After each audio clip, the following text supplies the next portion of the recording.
5.1 is just a baby algebra section again. It's called Simplifying Algebraic Expressions. So we have some vocab words here. Let's look at this. We've talked about algebraic expressions. There are these things where there's no equal sign. A constant is just a number. A constant is just a number. A variable is a letter. The coefficient is called the number in front of the letter.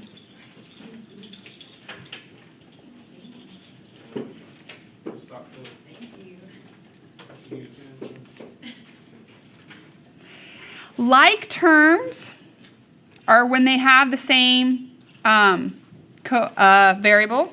I can't write today, sorry. Same variable. All right, so we'll just kind of start with that. So I think sometimes that's what trips us up is you know what to do, but you see these directions with these vocab words and you're like, I don't know what it means. So key one that we want to keep in mind today is like terms. So if they have the same variable behind it, they're considered like terms and you can actually combine them. If they have different variables, they're not like terms, so you will not combine them. Some of you guys will fly through this. Some of you will be like, whoa, take a step back. Can you repeat that? All right. So looking at number 1a, we have 3 x's and 5 x's. So how many total x's do we have? 8 x's. These are called like terms because they both have an x behind them. So I like to give the x's a name. So I call them x-rays. So if you have 3 x-rays and then you go have 5 more x-rays done, how many total x-rays did you have? You had 8 x-rays. We don't have to make it x squared or double it or anything. You just do the math with the coefficients in front of them, all right? So looking at B, we have 11 yo-yos and we take away 9 yo-yos. How many yo-yos still remain? 2 yo-yos. So again, they're like terms because they both have y. So then you just do the math with the number. 11 minus 9. So that's 2y. C, it starts getting tricky because we have to start remembering all those rules from chapter 2. We have 5 apples, and then we take away 19 apples. They are like terms, so we are going to be able to combine them, but I'm going to write it as an addition problem, right? So this is going to be 5a plus, and then what's the opposite of 19a? Negative 19a. So it's still those same rules from chapter 2. So the first number stays the same, the subtraction changes to addition, and the second number changes to the opposite. When we have opposite signs, we don't actually add, we do what? Subtract. So what's the difference between 5 and 19? 14, okay. Is it going to be positive 14 or negative 14? Negative because that bigger number. So it's negative 14a. So basically you owe someone 14 apples, all right? So if you had 5 apples and you're supposed to give 19 away, you're in the hole 14 apples there. All right, so then they're going to just switch it up on you down here. They're going to start throwing multiple things at you that aren't necessarily like terms. So looking at D, do you guys agree that these 3 all have z's? So those are like terms. So we can combine those like normal. The plus 7 is not a like term. He just kind of hangs out as we combine the z's, all right? So we're going to move left to right. What's 6 plus 15? What is it? 21z minus 5z plus 7. So I just combined those two. Is that okay? But then we can do 21 take away 5, right? We don't need to rewrite that. It's a bigger number. Again, use your fingers if you need to. What's 21 take away 5? 11 or 16. 16. And again, we can do that because they're both z's. So that's 16z. And then who's hanging out? The 7. So say you're at the zoo and you have 6 zebras and 15 zebras. You have 21 zebras total. Then someone comes and takes away 5 zebras. You're at 16 zebras. The numbers, I just call it money to make you realize you can't combine them, right? You have 16 zebras and $7. What do you have? 16 zebras and $7, right? We can't combine them, so you just stop. So simplifying just means get them all to one spot. So if you have multiple z's, get it down to one chunk of z's. If you have multiple numbers, get it to one number, all right? E, it had decimals, and we don't know about adding decimals yet, so technically we couldn't do it. So I just multiplied everything by 10 and made up a new number, made up new numbers. So does it matter whether we do the numbers first or the x's first? No. Do you guys want to do the numbers first or the x's first? No. Numbers? Sure.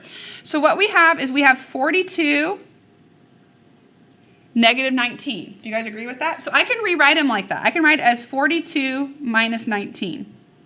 Is that all right? They're like terms because they're just numbers. $42, take away $19. Let's not worry about it yet, okay? Then we have 87x and negative 33x. So behind this we have an 87x and a minus 33x. So all I did was get my like terms next to each other. Are you okay with that, guys? I haven't done any math. I just rearranged them. When you move them, whatever symbol is in front goes with it. So since I moved this 19 over, notice it had a minus in front of it, so it went with it. This 87 was positive, so that's why it's positive.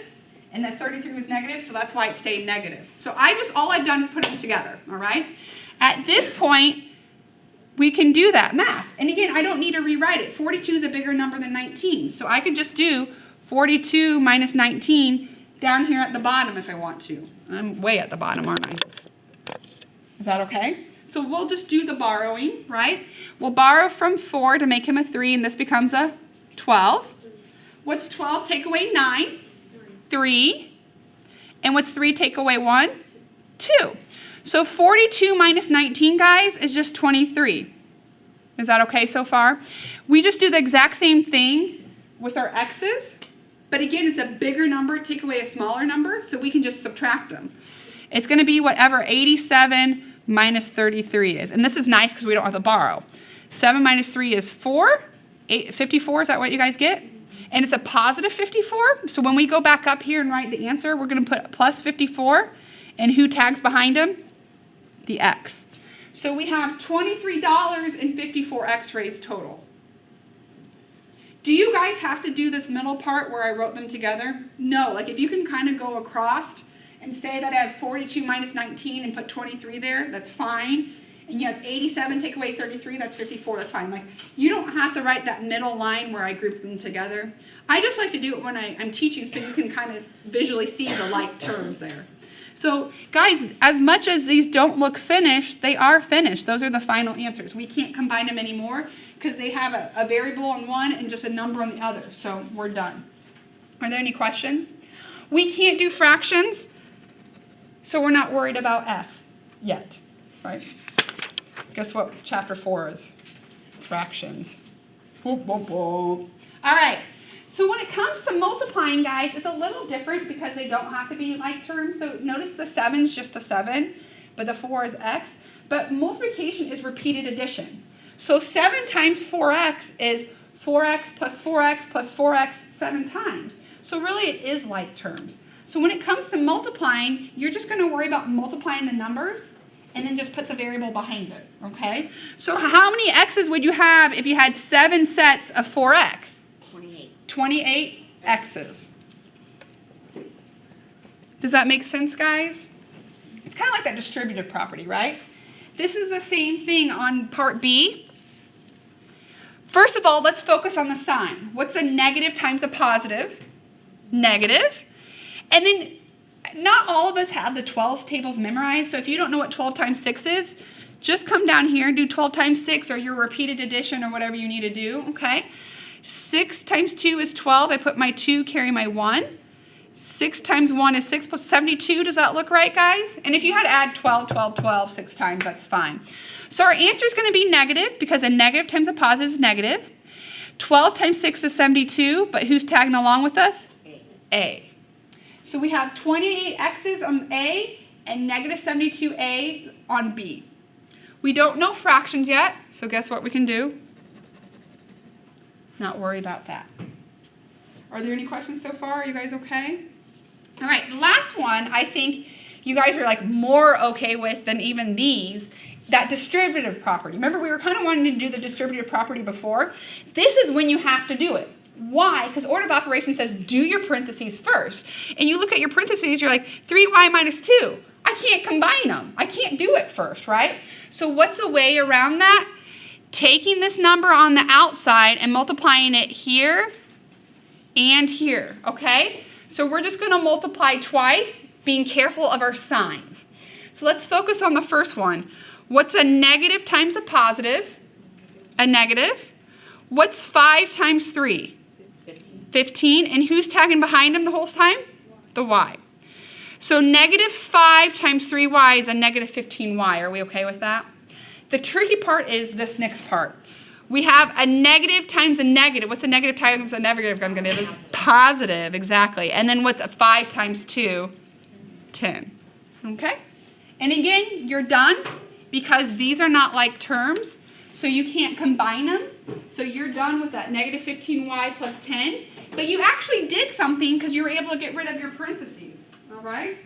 So example 3, guys, is showing you why the distributive property is helpful. Okay? Where did you get the first? Because the negative times a negative gives us a positive. Is that okay? That's kind of how I think of it. All right. So we need to be able to do the distributive property because if you read the instructions, they say simplify your expression. Well, to simplify, that means get like terms together. But notice we have like a constant on the inside of the parentheses and a constant on the outside. So the number one thing when you see these horrible math sentences is to get rid of parentheses by distributing. Okay, so we're going to do that first. So the first thing we're going to do is we're going to do 5 times y and then 5 times a positive 3. All right? What is 5 times y? How do we write that? 5y, okay? If there's no number here, technically it's a 1. So 5 times 1 is 5, and the y tags behind it. And then what's a positive 5 times a positive 3? 15. And then who's tagging along behind? Minus 6. So we haven't really done anything as far as collecting like terms, but by distributing that 5, we were able to break free of the parentheses. So now we can get like terms together. Of these 3 numbers, which ones can we combine? The 15 and the 6. Why? Because they don't have a y, right? Sorry, those words kind of are confusing. This 5y is the only y. So he's just going to hang out as we do 15 minus 6. But 15 minus 6 is just a normal subtraction problem. What's 15 take away 6? 9 and a positive 9. So what are we going to have? We're going to have 5y because he has no one to combine with, and plus 9, and that's our final answer. How do we know it's simplified? Because all the y's are together in one spot, and all the numbers are together in one spot. So you know you're done at that point. And if you have 5 yo-yos and $9, that's all you have. You can't combine them. Are there any questions on A? Okay, B is going to be just like it, all right? So on B, what we're going to do is we're going to distribute this 2 to the 7 and this 2 to the negative 3a so we can break free of the parentheses. When we distribute, we're multiplying. So what's 2 times 7? 14. And what's 2 times a negative 3a? 6A. A negative 6a, right? So a positive times a negative will give us a negative. 2 times 3 is a 6, and the a's tagging along. Is that all right so far? But then who do we have hanging out here on the outside? Plus a. All right, so when it comes to combining, who can we get together? The 6a and the a. So who's hanging out the whole time? The 14. So we have to do this using our rules that we just learned in chapter 2. What do you do when you add an opposite sign? So a negative and a positive. You really do what? Subtract. So what's the difference between 6 and how many a's is there? Just 1. What's the difference between 6 and 1? 5. But who's the negative? The bigger guy. So this is 14 minus 5a. Guys, just act like that's your math problem. What's negative 6 plus 1? Since they have opposite signs, we subtract. So 6 minus 1 is 5. But since the 6 is the bigger one and it's negative 5. But since they both had a's behind them, it's a negative 5a. The 14 hung out in front the whole time. So where did you get the 1? How many a's are there? Oh, 1. Oh, that's Right? It really, if you don't have a coefficient, it's just a coefficient of 1. Okay? Just kind of like exponents. We don't put exponents of 1 everywhere.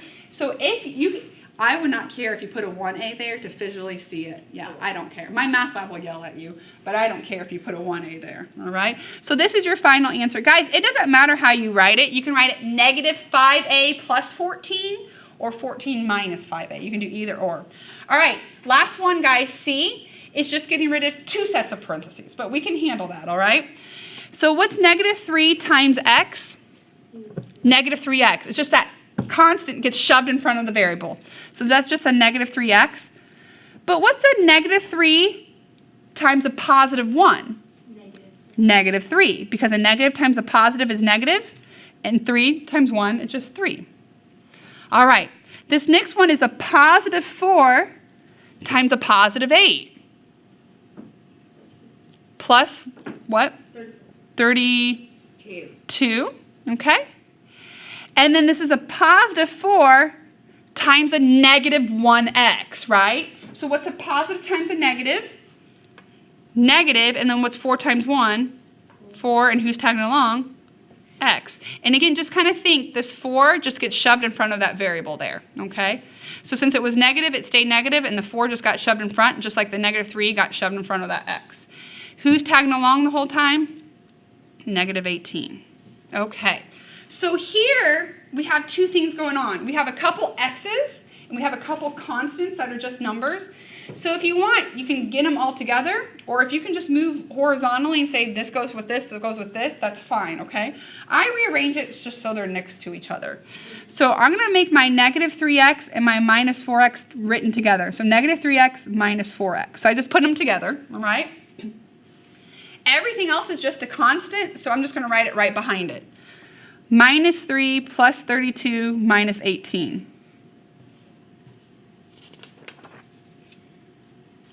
All right, so let's focus on the negative 3x minus 4x. Some of you can just look at that. If you're 3 x-rays in the whole and you go another 4 x-rays in the whole, how many total x-rays are you in the whole?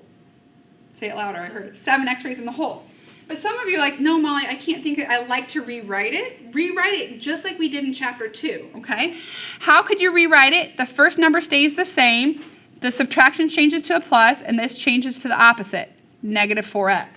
Okay? Don't even worry about the constants yet. Just focus on that. And what do you do when you have the same sign? You add them. What's 3 plus 4? 7. And since they have the same sign, it's negative 7x. So guys, we officially took care of the x's. And I think that's what's going to trip us up, is like you guys are awesome at the algebra part, like you've done algebra before. It's still doing the base math with no calculator. You know what I mean? The integers and stuff like that. The whole idea of like terms is not bad. All right, over here, guys, we're going to focus on these 2 numbers first. We're adding opposite signs. So when you add opposite signs, you're really subtracting. So what's the 32 take away 3? 29, okay? So this is 29 minus 18. Is that okay? And the next part, guys, we want to do 29 minus 18. You can rewrite it just like we rewrote this one, but anytime you have a big number take away a smaller number, you can just do 29 minus 18 over here if you want, right? We can do that without having to rewrite it. 9 take away 8 is 1. 2 take away 11. Does that look right? And it's positive 11. So I'm just going to put it right up here behind this because I got everything simplified. I got my multiple x's to one chunk of x's, negative 7x. And I got my multiple numbers down to one number, 11. Okay? So like I said, the algebra part is going to be new to a couple people, but overall I think we feel comfortable with the algebra part. We just still have to make sure we remember adding the same sign, you add and give it the sign they share. Adding opposite signs, you subtract and give it the sign of the bigger number. It's all those rules that we still have to remember. All right, last thing down here, for my next semester, I'm going to edit these because these are nothing new. I think they're supposed to have like variables behind them. But when you see perimeter, what are you supposed to do? Add all the sides, right? That's nothing new. None of these have variables. What's 5 plus 5 plus 6? 16. Nothing new. So that's just 16 inches, guys. 5 plus 5 is 10. Add 6 more to your 10, and you get 16 there. Is that okay? B, a little tricky because not everything's labeled, but what we know about rectangles is opposite sides match up, all right? So if this longer side is 12 feet, that longer side is 12 feet. Is that okay? If that shorter side is 6 feet, this shorter side is 6 feet. feet. And then at that point, add them all up however you want in whatever order. It doesn't really matter. 6 plus 12 plus 6 plus 12. I don't know if there's really shortcuts or anything. 12 plus 12 is 24. Maybe add those. And then add a 6 gets you to 30 plus another 6. 36, is that what you guys get? Or if you just add straight across, you'll get 36 as well. 36 what? Feet. You got it. Guys, just make a note that on your worksheet, you might have like 12x, 12x, 6x, 6x, and so you add them all up and have an x behind them.